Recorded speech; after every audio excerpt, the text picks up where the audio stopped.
Tell him, McCluskey. Tell him what time it is. Little Hen says it's time to rock and roll. All you people are so scared of me. Come quietly or there will be trouble. Man, that's just me. I'm Batman.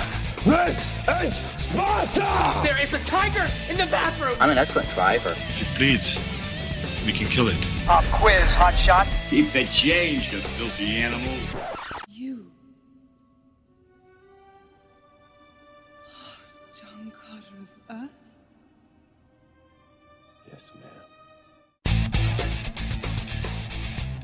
Hello and welcome to this week's Monday Movie Show. I'm your host Stuart with a really bad cold, and alongside me is Andy. Hello, yes, he has been very bad. I'm warning you everyone, beware, there may be phlegm involved. And lots of earache because I probably will be coughing a lot, so sorry in advance. We have 5 films to review this week. They are... Are we just going to go straight into that? We're not going to do a little chat or anything first, no? No, just okay. 5 films. They are... Hansel and Gretel, Witch Hunters, the latest adaptation of a fairy tale story, Broken City, Mark Wahlberg and Russell Crowe in a political thriller. You have a weird movie in Stoker. We have a horror found footage film in The Bay, and Richard Gere in Arbitrage. On top of that, we have the latest movie news in the UK box office top 10. As usual, you can get us on the live chat on Spreaker. I'm going to try and speak as little as I possibly can tonight, which is a bit stupid considering that we're doing a live show, but you never know. So, at number 10 in the UK box office top 10 is Beautiful Creatures. Which I really liked. I've seen all the Twilight films, and this, although it is very similar, being based on the first of a series of 4 books about a young couple, and one of them is a supernatural being. In this case, one of them is a witch. It's a lot better than any of the Twilight films. It's much more enjoyable. It's much more better put together and well directed, and is a solid performance from everyone, including the young cast, much more so than the cast of the Twilight films. So I wish this were doing better. I hope that we're going to get to see the other books adapted, because I really did enjoy it, and I kind of look forward to seeing more of it. Yeah, don't give the game away about the Twilight films, because you are reviewing the final Twilight film next week on the DVD part of the show. So I'm going to say now, the last Twilight film actually started getting good. It's like it took them 4 films to do, and Beautiful Creatures did it in 1. Yeah, number 9, Django Unchained. I don't think there's very much else we can say about it. No, other than if you haven't seen it, go and see it, but be prepared for some nauseating performances from a certain director in the third part of the film, and nauseating accents. Unless you're Australian, in which case it's probably, well, no, in fact, if you're Australian, it's probably even worse for you. Very insulting. Number 8, and you went for Song for Marion. A really good British feel-good drama. With great performances from Gemma Arterton and especially Terence Stamp, who is absolutely brilliant in the film as kind of this grumpy old man who's forced to sort of join an old age pensioners choir group. It was honestly real surprising, and a real movie that really tugs on the heartstrings. Yeah, at number 7, this is 40. I still haven't seen this, and I'm not going to. Yeah, trust me, you don't want to see it. I'm not gonna. I'm sick of hearing the joke that's attached to the film. It's more than 40 minutes too long. It's way too long. It's not funny. No. This is what I'm going to come up with a new one. I'm going to say this is 40 hours of my life that I want back. 40 hours. That's too much. No, yeah, but it's not funny. But does it not feel like 40 hours when you're watching it? No, because it doesn't make sense. That it's not funny at all. The drama elements just don't work, and it's Judd Apatow just pulling his own chain, because it is about his life, and if that's the case, then just I wish he would stop. At number 6, and you went for Cloud Atlas. I'm glad this has gone in as well as it has. I thought it was going to do worse because of how people have been sort of very mixed reviews to it. I mean, it's based on the book, which is 6 stories that are all interconnected in different ways. And it's really complex to try and explain it really quickly, but Great performances from the cast. It is an epic undertaking that has been done in this film, and even if it's not necessarily a film that everyone's going to like, it's a film that everyone should see just for that reason.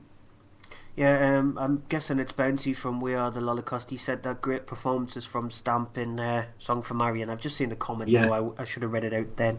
But Cloud Atlas, I think you need to stick with it until the end, because it's the last 25 minutes, which is the payoff of the film. It's a very muddled film, but if you can stick by it until the end, then you'll get the payoff, where the film it works. But I don't know how many people will do that. Yeah, if you're like me and you did enjoy it, then I can confirm seeing it a second time round does explain a lot more of the things in it as well. There's a lot more things you catch. At number 5, I give it a year. We haven't had a chance to see this. It's a British film which is doing remarkably well for itself. It's now just taken over 5 million at the UK box office. And it's a comedy drama about a couple who got married, and the whole thing is that one of the friends of the couple says, "I give it a year." So I mean, it's that British wit humour, though. From what we have heard, it's not as funny as it thinks it is. Yeah, still in the top 5 at number 4 is Les Miserables.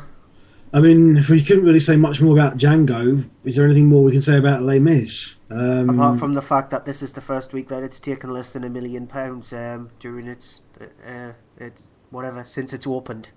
That's all I can think. That's true, but I mean,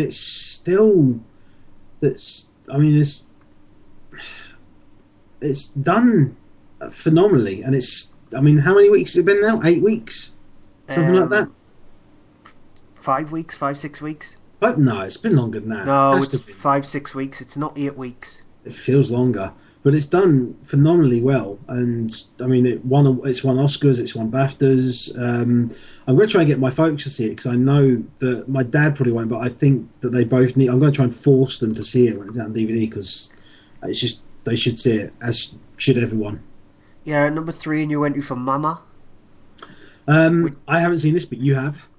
Yeah, it's Guillermo del Toro presents. He's an executive producer, and it's directed by Andreas Muschietti and based on his 2008 short story entitled Mama. As a matter of fact, the short of the film is actually in the film itself, is one of the scenes in the film. They released the short on YouTube, which you can check it out there. It gives you a flavour of what the movie's like. It works on some parts. It's just, I'm completely desensitized to horror. So I don't get scared that easily, and so it didn't scare me that much. There are a few jumps in it, there's a few nice twisted moments of it, but it's a decent enough film for what it is.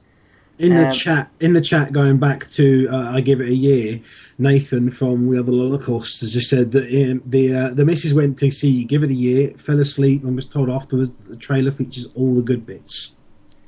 Lovely. Number 2, A Good Day to Die Hard. Which is not a good day to die hard. It's a good day to do anything other than go to see A Good Day to Die Hard.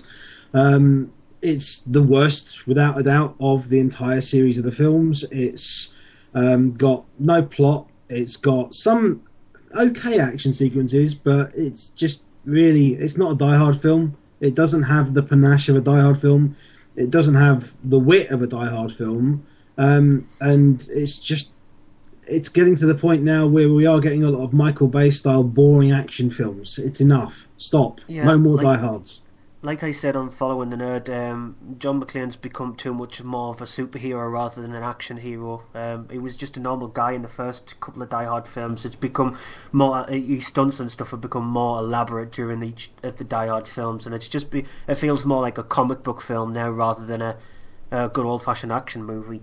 Not only that, but all of the jokes, the one-liners in it, they all feel completely forced. They're just awful. And I mean, the only good thing I can say about this film I did in my review is that it's not as bad as Taken 2. Yeah, and number 1, gone back up there, is Wreck-It Ralph. A really great animation. I've said it, and you've nicked it. My line of that it is the most Pixar-like Disney movie that they've made, because it is just a Disney animation.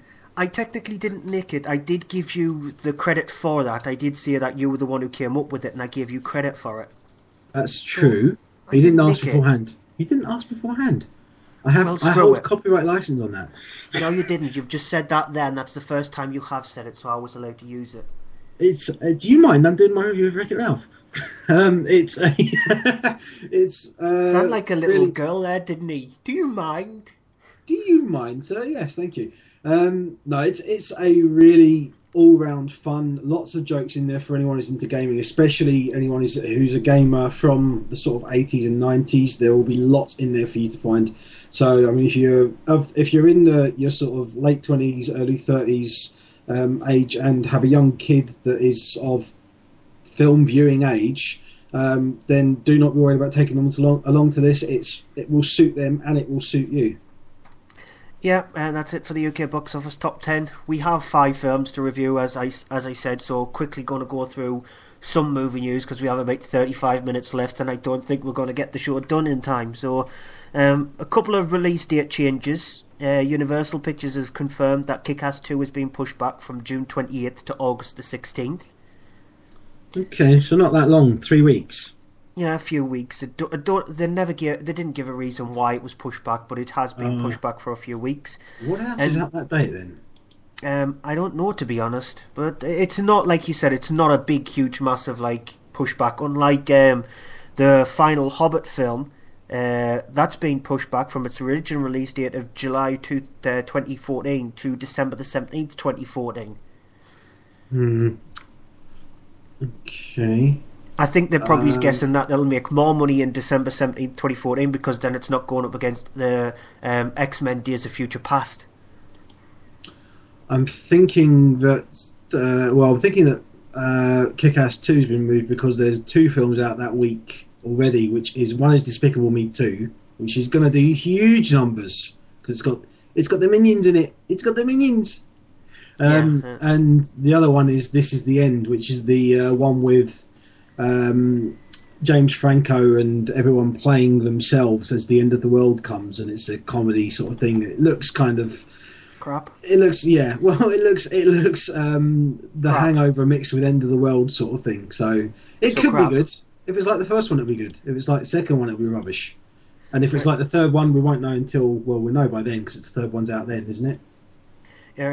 More news. It's been confirmed that Gary Oldman has joined the cast of Dawn of the Planet of the Apes. The actor will take the role of Dreyfus, the leader of a colony of human survivors attempting to cling on to their place in the world alongside the new dominant species.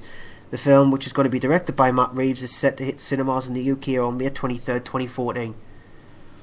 He's joining as well. You've got I forgot his name, but the guy who was in Zero Dark 30. That's the two of them, sort of the main castings in that film now. So plus I presume Andy Serkis is returning as well, playing Caesar again. So as long as he's in it, it'll be good. If he's not playing it, unless they can get someone else to do a good motion capture performance, I think that's where it's going to sort of lie with how well it does or not.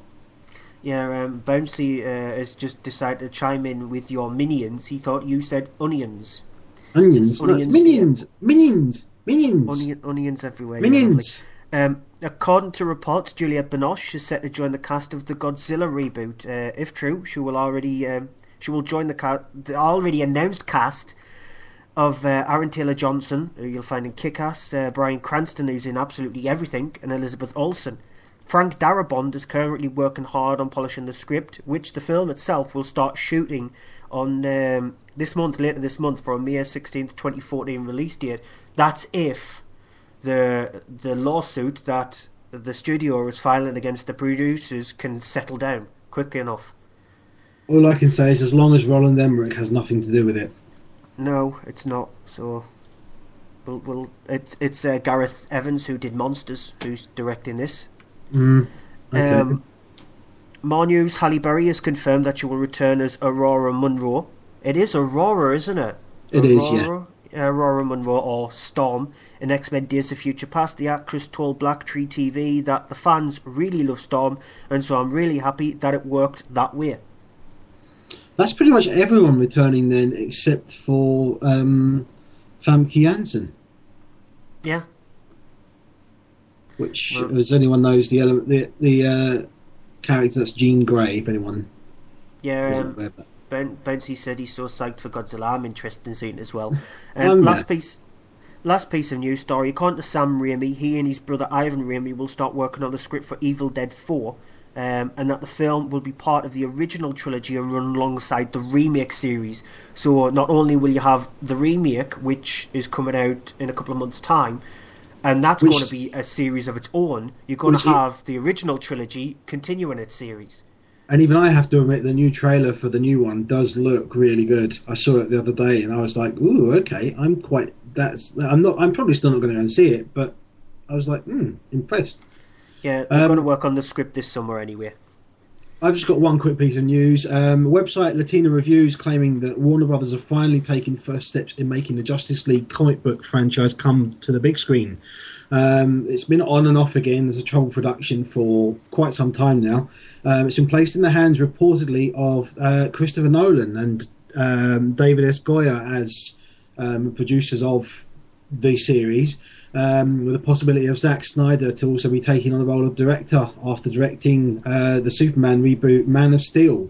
There's also rumours on the site that Christian Bale is going to be approached to return as Batman in the Justice League movie. Yeah, and also that supposedly that Christopher Nolan is going to oversee every single DC Universe film. So any film that's shot with a DC character, he's going to oversee it. He's going to be a producer or executive producer in some kind, shape or form. I think that's a good idea. I think it's a great idea, but I'm kind of disappointed because it means it's going to take him away, obviously, from whatever he's doing next as a director. Well, let's hope that they give him a bit of carte blanche so that they allow him to go out there and do his own stuff alongside. Like, for instance, he might not be a producer on a film, he might only be like an executive producer, so that doesn't mean that he's going to be there all the time. So he can work on his own stuff as well as do this stuff as well. I mean, I think they are pretty much, because that's what Warner Brothers did with Inception, and look how that turned out for them. Yeah. Right, again, I keep saying, we have 5 films to review. We have 28 minutes to get through these 5 films, so let's kick things off then with the first film of the night. Okay, well, because we're pushed for time, I'm going to actually do a film called Stoker first, because it's the one I'm probably going to need the most time on. It is it's a weird thriller, drama thriller, which is directed by Chan-wook Park, who may be recognised by some people as, I think he was the director of Oldboy, wasn't he? It's Park Chan-wook. It's different. It's because it's a Chinese name. I know they have the names in different arrangements sometimes. So I'm reading this from IMDb how it has him listed. So that's probably why it's different on there. But he's directing it. It stars Mia Wasikowska. Yes. I thought you were going to get it first time there as well. I'm not saying it again. As a girl named India, who is she lives with her parents. Her mother, played by Nicole Kidman, and her father, played by Dermot Mulroney. The unfortunate thing happens that her father is killed. We actually sort of hear this over the opening credits. We don't really see it at that point. And it's then that shortly after that, there's the funeral and such. And the mysterious uncle, played by Matthew Good, turns up and joins the family, and he sort of turns up there to meet them, and he sort of walks in and has this weird kind of captivating effect on them, while also having a sort of a weird kind of frightening effect on them. Here's a clip. Hello again.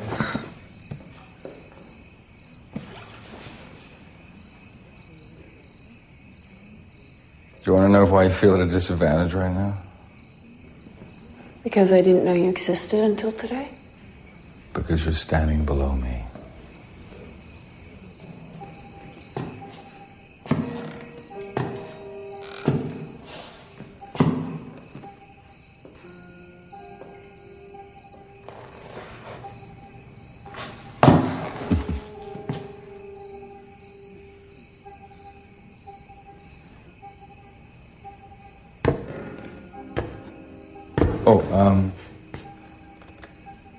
In about 60 seconds, your mother's going to tell you that I'm going to be staying here for a while, but I want it to be your decision, too. Why? Because it's important to me.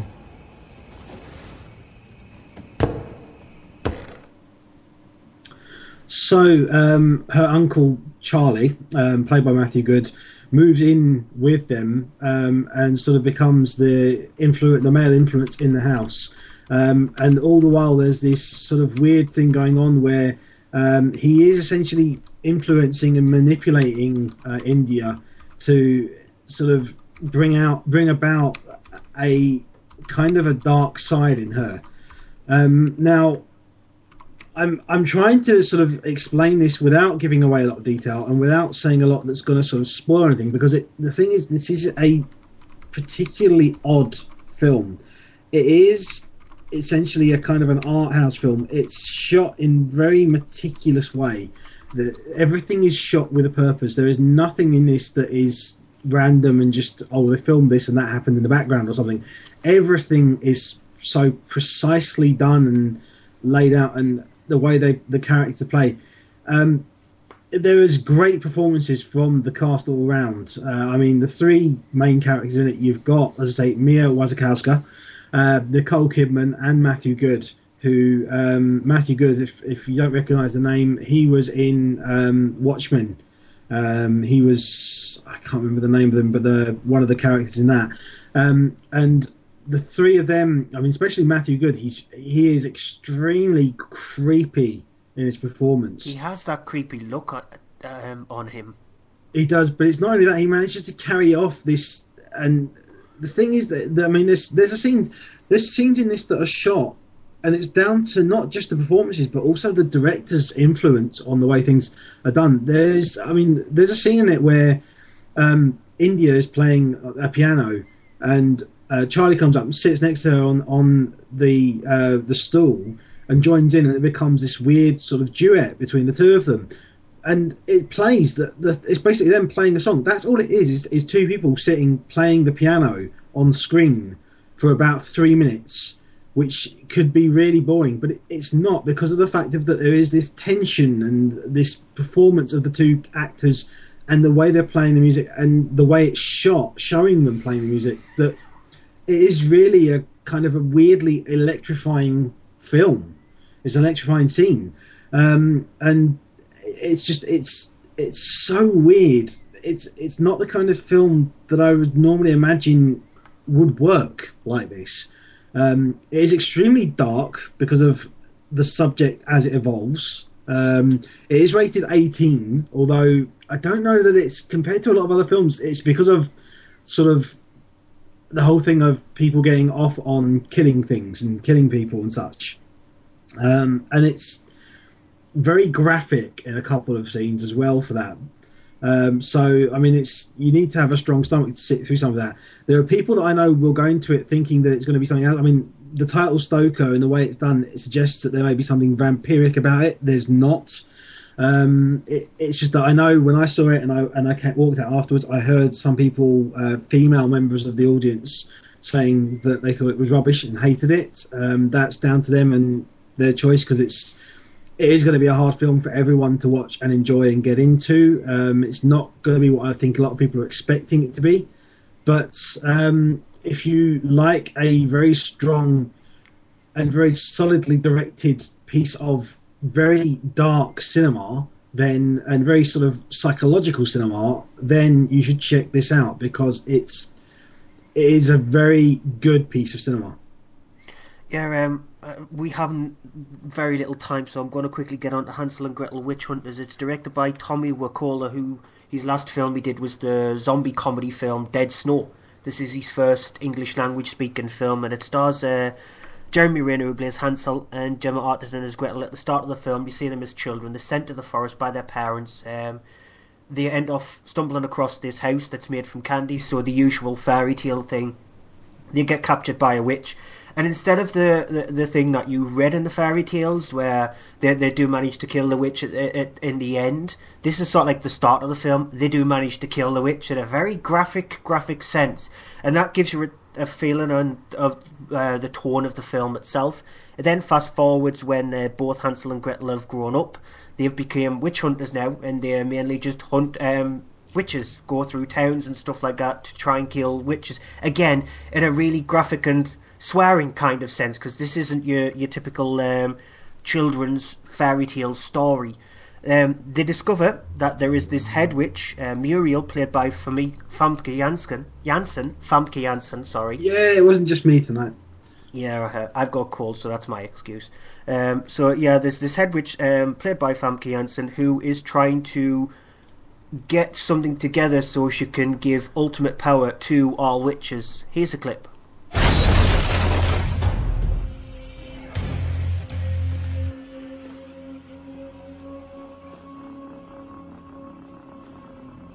Gretel, the famous witch hunter. Finally we meet. Who are you? I see you got my invitation. Say your name before my arrows rip out your throat.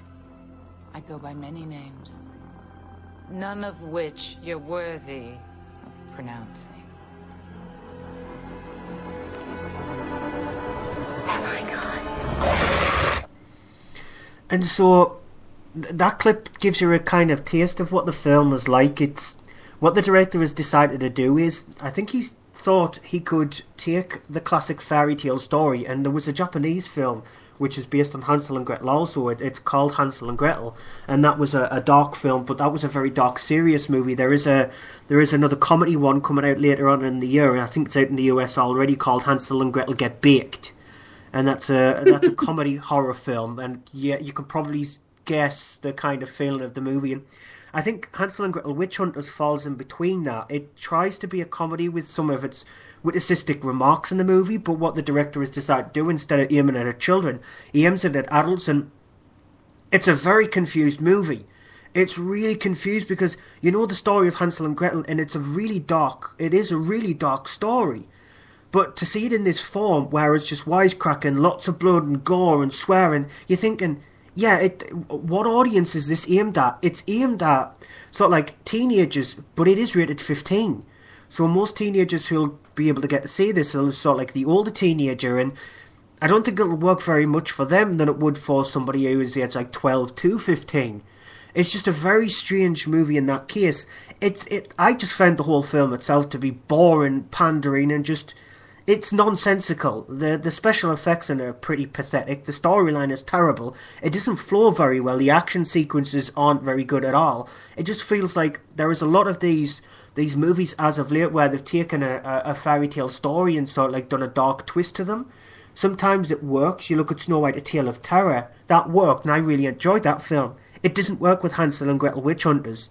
The director should have just stuck with low-budget comedy zombie films instead of thinking that he could make a film like this, because in my opinion it just doesn't work. It's a boring, typical action film, which in my eyes is very similar to Abraham Lincoln Vampire Hunters, and again, that was just a boring film.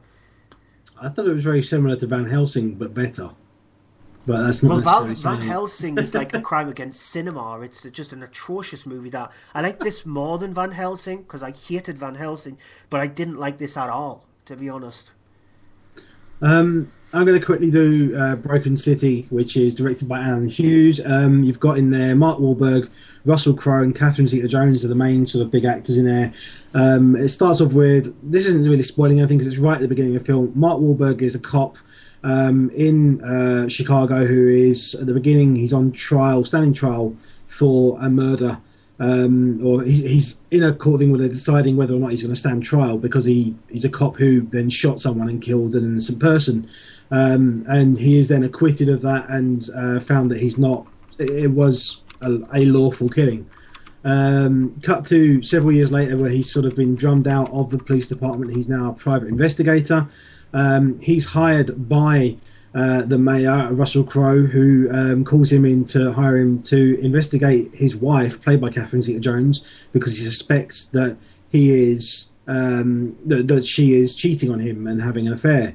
And so he goes and investigates that, finds that there is sort of something going on, and one thing leads to another, and there is a person who is then killed, and there's question over whether or not the mayor had something to do with this person being killed. Now, the thing of it you've got here is, the main important thing of it is a political thriller, and you have got these three actors in here, these three sort of heavyweight actors in the film. Here's a clip between two of them. What can I do for you, Billy? I don't know why you hired me. Stick with the adultery narrative. It's sexier. Yeah, lies are always sexier. Unfortunately, I've had enough this week to last me a lifetime. I hired you to investigate my wife. Investigate her for what? For not minding your own business is for what? For having a big mouth is for what? For asking too many questions is for what? You better be careful following her example, Billy. I might have to hire someone to investigate you. Yeah. You're good, man. I'll give you that. You got it all worked out, huh? Perhaps that's why the people keep electing me, Billy. Because I simply get the job done. So all this? It was all for the city? Everything I do is for this great city. I chose you. Because I own you. So what you have here is your sort of average run-of-the-mill thriller that tries to be a bit more political. It tries to insert a little bit of action in a couple of bits, but what it really is, unfortunately, is, I mean, well, not unfortunately, because it's fairly decently directed, but it kind of just works out to be an average thriller. It's the kind of thing that you would see if it wasn't for the budget, would be a decent television movie. I'm not saying that it's a bad film. It's just that there's nothing new to it. There's bits in it when I was watching it and I kind of felt myself almost sort of nodding off because nothing was really happening story-wise, performance-wise, or action-wise. It's not an overly long film because it is only an hour and 10 hour and 49 minutes long, so it doesn't reach 2 hours mark. But it did sort of feel as if it was overstaying its welcome at that point. There is sort of a kind of predictability to it as well, to do with the events that happen and someone being killed because of something going on. And I found myself very easily determining how things were going to go for the last half of the film, when there should have been a twist or turn or something like that coming along, but there wasn't. So, I mean, it is worth seeing because there's decent performances in it. Russell Crowe, however, looks a bit like a carrot through most of the film because he's got this really bad fake tan makeup on. And Catherine Zeta-Jones, unfortunately, is wasted because she's in the film for a little bit, disappears for most of it, then comes back for a bit, then disappears again. And it's kind of like basically, I mean, the best description of it is a missed opportunity. It's not bad, it's just not brilliant. It's average, and it should be more with the weight involved. Right, the next film, The Beer, it's directed by Barry Levinson. There's a director people might have heard of. It'll ping to mind some of his films that he did, and if you look at his back catalogue, then you can understand it. The fact that this is a strange film for him to do. He hasn't done a film for quite a while. And his first film that he decides to come back is sort of like a found footage horror movie. And that's what The Beer is. It's a found footage horror movie, and it's set in 2009 in a small place called Chesapeake Bay. And it's set during the 4th of July, so Independence Day. And at this place they celebrate a crab festival. You know, these small little towns in America, they have their own little thing that they do. And this place, it has around about 1,500 people who live there, and they celebrate this crab festival and their obsession with crab. And everything seems to be going fine. It's a lovely sunny day, everybody's enjoying themselves. However, something happens when a person is discovered dead, and they discover these parasitic things. You don't exactly know what they are, which is inside the water. And the film itself is pieced together from footage that's been found on other people's cameras and stuff like that, via a Skype conversation from a news reporter who she had her first news job that day, reporting on just the festivities that were held in this small little village. And like I said, the rest of the film is pieced together from footage that's found from that, of people getting infected by this weird parasite, dying, and then it gets worse and worse and worse until the government decides to step in and supposedly says, no, nothing happened. Now, like I said, it's a very weird film for Barry Levinson to direct, because I don't think he's done this kind of movie before, like a horror film in this general sense. And the found footage genre, whether it's in horror or any other genre of movies, is had its time. It's had its time in there, because they're just not enthralling anymore. They don't bring anything new to the table. A lot of people are saying that The Beer does bring something different to the table. There are jumps in it, etc. in my case, it is one of the better found footage films because it's more involving. It feels like it's got more of a human trait to it rather than being like overblown like a lot of these movies are. It's just still it has a problem with the fact that there isn't anything new about it. I don't know where the found footage genre can go. There isn't very much else that can be done with this genre, and I'd like to see a space one done, a future one. Yeah, maybe, but they tried that with Apollo 18 and that didn't work at all. No. I mean like one that someone's like sent something back from the future, like that kind of thing. Maybe, but I don't know. See, the thing with found footage films is they're very cheap to shoot. They're not very expensive to shoot anyway, and so that's the reason why I don't think companies try to do something different with the genre itself.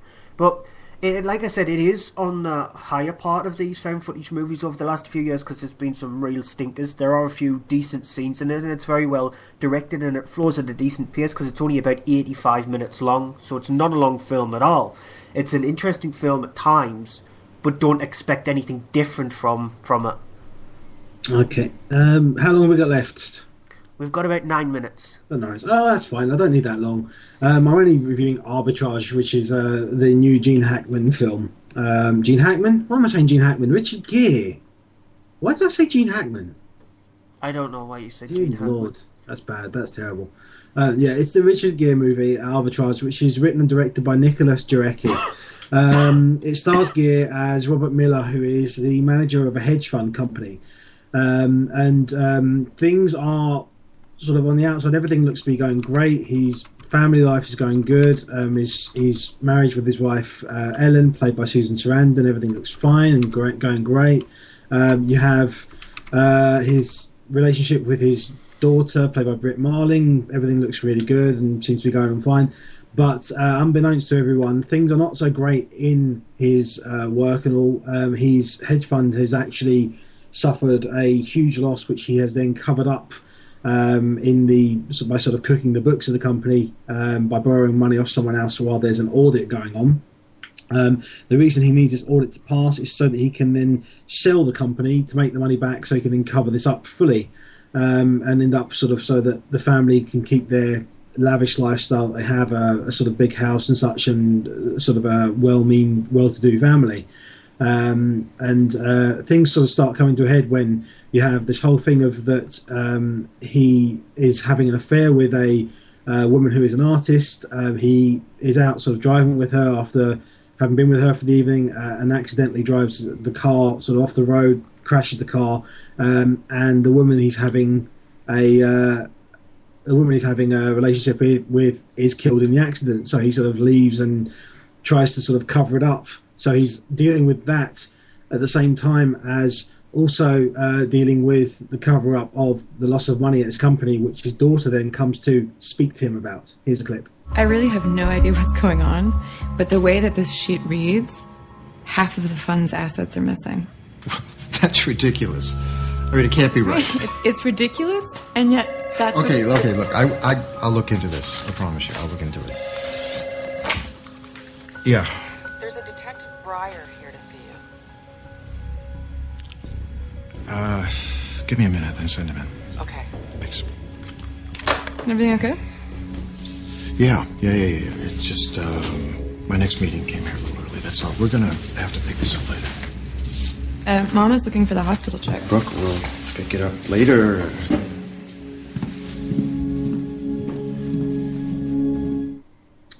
So then you have there in that clip the detective turning up, which is played by Tim Roth, who is a detective who is suspicious of what happened with the crash and thinks that Robert Miller is involved somehow, but is not able to sort of tie him to it and is investigating this at the same time. The thing is with Arbitrage is that it's full of really good performances. I mean, at the centre of it is Richard Gere's performance as this guy who is sort of stuck in the middle of where he's found himself and dealing with all of that. It is an enjoyable film. It's a decent film. It's just that it does seem to go on slightly a bit longer. It's an hour and 40 odd minutes.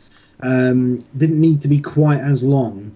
And it takes a while to sort of get going and set up things. And then once they do get going, there is a few conveniences along the way, which are kind of disappointing. But It's a good, solid sort of thriller that is good from start to finish, and by the end of the movie there is an issue of that you're not sure who to really root for in it, and it's a very sort of muddled ending in that way. But it's, as I say, great performances from Gere, fairly decent writing and fairly decent sort of directing, and a good supporting cast there. I just don't know if it's something that is really worth seeing at the cinema, or if it's something to just wait for coming out on DVD. It's probably better served then. Right, that's it then. Before we disappear from the cinema section, I do want to point out that I went to see Run for Your Wife last Wednesday, and I recorded a special episode of the show which you can catch. It is on Spreaker and it's on iTunes as well.